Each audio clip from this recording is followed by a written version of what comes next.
आप सभी लोग का आपके चैनल में एक बार फिर स्वागत है। देखिए दोस्तों, जैसा कि आप लोगों को पता है कि भारत और पाकिस्तान के बीच भयानक युद्ध चल रहा था और दोनों देशों में काफी तनाव था, है ना। उसके बाद अमेरिका के हस्तक्षेप के बाद उन दोनों के बीच मध्यस्थता लाने के लिए सीज फायर शब्द का यूज किया गया है।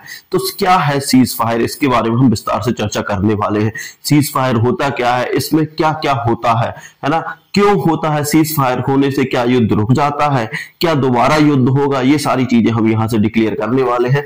तो आप लोग ध्यान से देखें जरा, होता क्या है सीज फायर, ठीक है ना दोस्तों। तो देखिए सीज फायर का यदि हम बात करें, सीज फायर का असली मतलब होता है, सीज फायर का मतलब होता है संघर्ष विराम। देखिए संघर्ष विराम या जो युद्ध है उसको विराम हम बोल सकते हैं। सीज फायर का मतलब क्या है, संघर्ष विराम। तो यहां पर देखिए पूरा विस्तार से दिया है। देखिए संघर्ष विराम या सीज फायर का मतलब होता है युद्ध या सशस्त्र संघर्ष को अस्थायी या स्थायी रूप से रोकने का निर्णय। देखिए दोस्तों, जो हमारा जो संघर्ष था, है ना, सशस्त्र संघर्ष मतलब जो शस्त्रों के साथ जो संघर्ष होता है, मतलब लड़ाई होती है, उसको या तो अस्थायी रूप से रोका जाता है या स्थायी रूप से रोका जाता है। देखिए ये परमानेंट के लिए नहीं होता है ना, जब तक दोनों देश मानेंगे तब तक ये रहेगा, और जिस दिन एक ने भी अपनी सीमा पार कर दी उस दिन ये सीज फायर खत्म हो जाता है, ठीक है ना।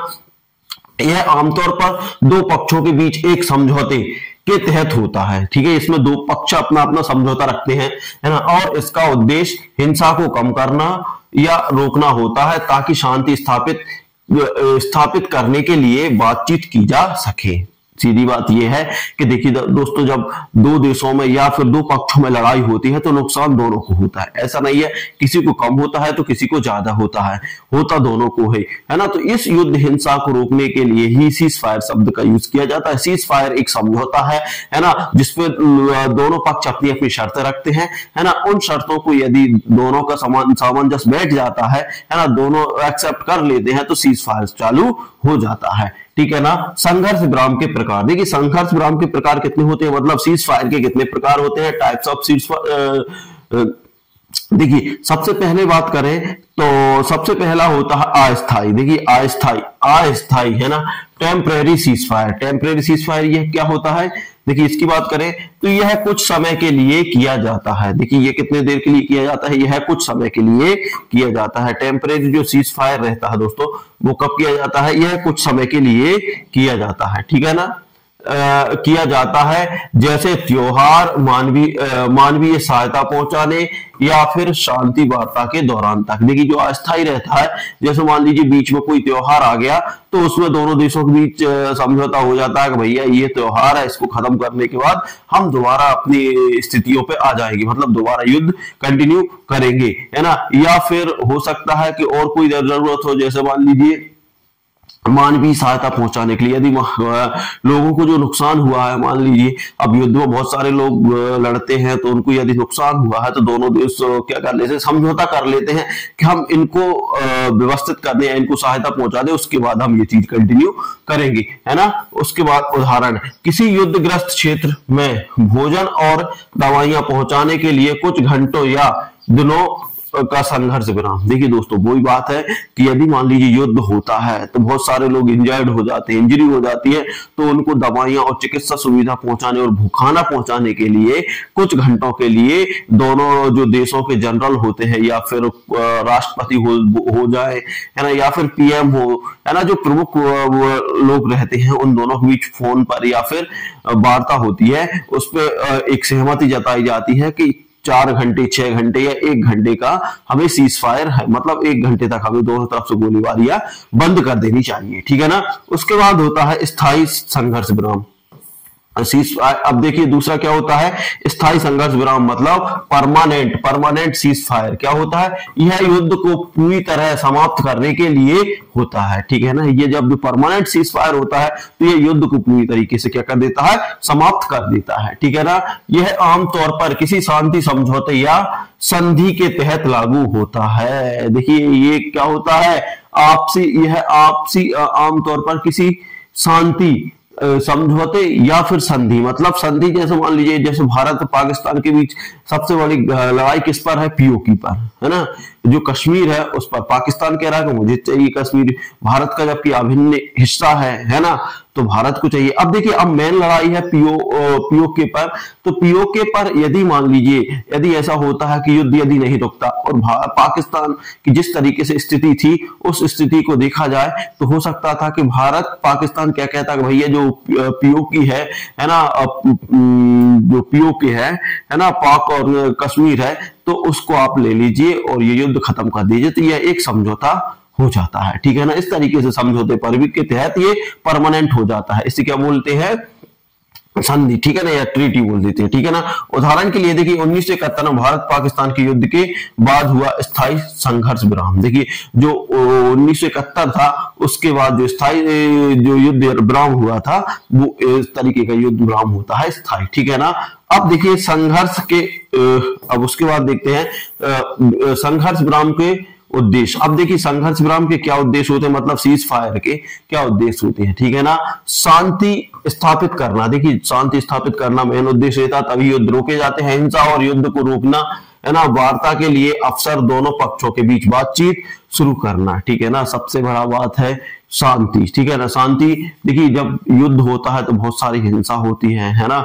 तो इस चीजों को रोकने के लिए बहुत सारी इंजरियां होती हैं, बहुत सारे लोग घायल होते हैं, कईयों के हाथ टूट जाते हैं, पैर कट जाते हैं, है ना। बहुत सारी समस्याएं पैदा हो जाती हैं। यदि आजकल तो परमाणु दौर है, तो यहाँ एक बार युद्ध और परमाणु का यूज हो गया, वहां ये समझिए कि 100 साल खत्म हो गए, है ना। तो ऐसी स्थितियों को रोकने के लिए ही क्या किया जाता है, आपका संघर्ष विराम, है ना, संघर्ष या सीज फायर का यूज किया जाता है। मानवीय सहायता, है ना, जरूरतमंद लोगों तक चिकित्सा, भोजन, राहत सामग्री पहुंचाना। देखिए जो जरूरतमंद लोग हैं, अब देखिए युद्ध होता है, जिस क्षेत्र में युद्ध हो रहा है तो वहां तो उनके सब तबाह हो जाते हैं, घर भी तबाह हो जाता है, मतलब उनके पास ना तो रहने का ठिकाना बचता है, ना कोई रोजगार होता है, ना कुछ होता है, तो खाने के लिए मिलेगा कहां से। तो वो फिर गवर्नमेंट पर निर्भर हो जाते हैं। तो फिर गवर्नमेंट का काम क्या होता है कि उन लोगों को जब तक युद्ध चल रहा है तब तक सारी चीजें उपलब्ध कराना, है ना, जैसे भोजन, पानी, चिकित्सा आदि चीजें उपलब्ध कराना। तो इस दौरान भी ये विराम किया जाता है, सीज फायर का यूज किया जाता है।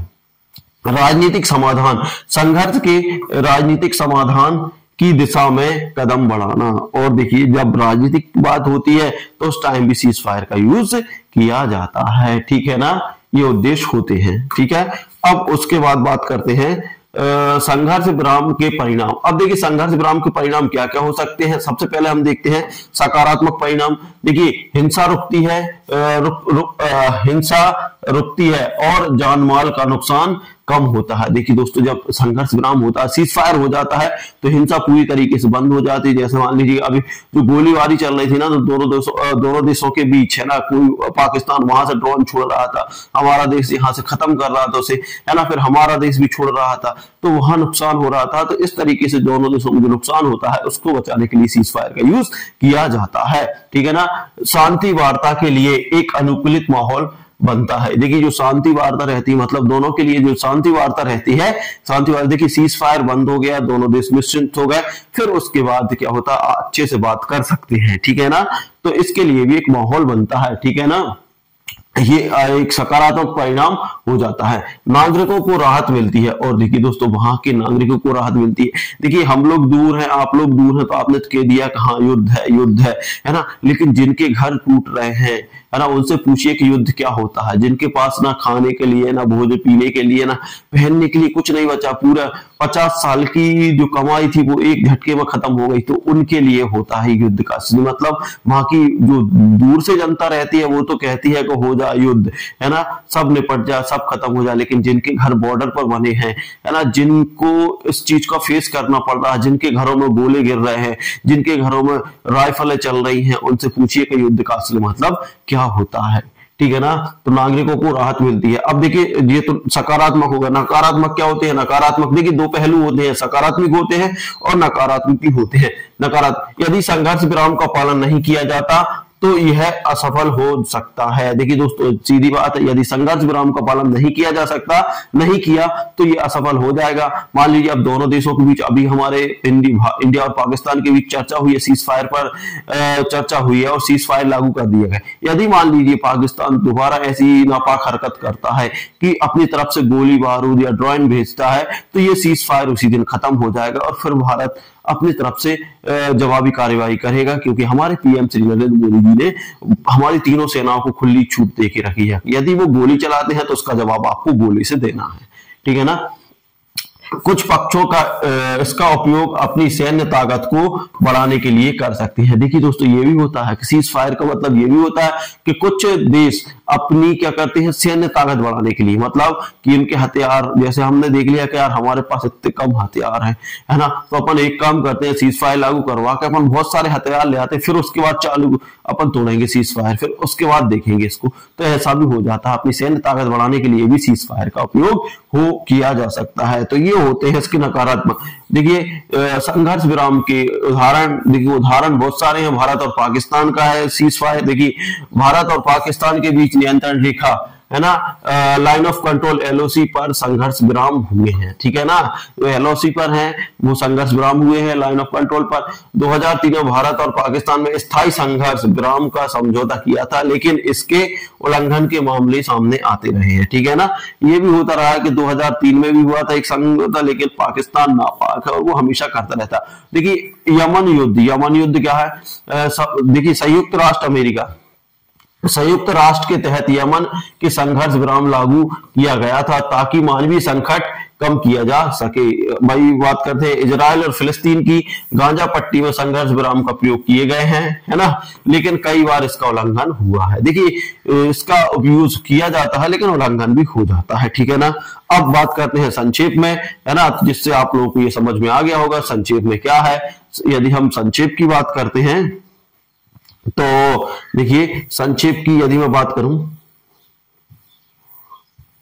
ठीक है, यदि संक्षेप की बात करें तो संक्षेप में संघर्ष विराम, है ना, या फिर सीज फायर एक ऐसा माध्यम है जो हिंसा को रोककर बातचीत और शांति प्रक्रिया को आगे बढ़ाने में सहायक होता है। देखिए दोस्तों, सीधी बात है, जो सीज फायर है वो ऐसी प्रक्रिया है जो मानवीय हिंसा को खत्म कर देती है ना, खत्म कर देती है, और दोनों के बीच आपसी वार्ता होती है, चर्चा होती है, जो भी मतभेद है एक दूसरे के वो बोले जाते हैं, है ना, देखे जाते हैं, और उसके बाद फिर उसका निष्कर्ष निकाला जाता है। तो ये होता है सीज फायर, ठीक है ना।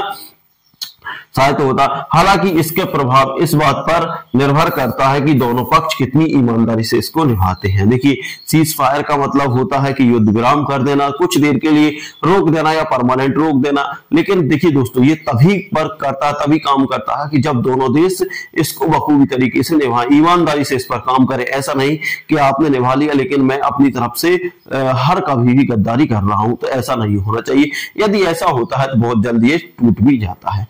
तो दोस्तों ये था वीडियो। आप लोगों को वीडियो कैसा लगा? अच्छा लगा तो लाइक शेयर कमेंट कर दीजिएगा। यदि आप यूट्यूब पर देख रहे हैं तो चैनल को सब्सक्राइब कर लीजिए, और यदि फेसबुक पर देख रहे हैं तो चैनल को फॉलो कर लीजिएगा। मिलते हैं अगले वीडियो में, तब तक के लिए जय हिंद, जय भारत।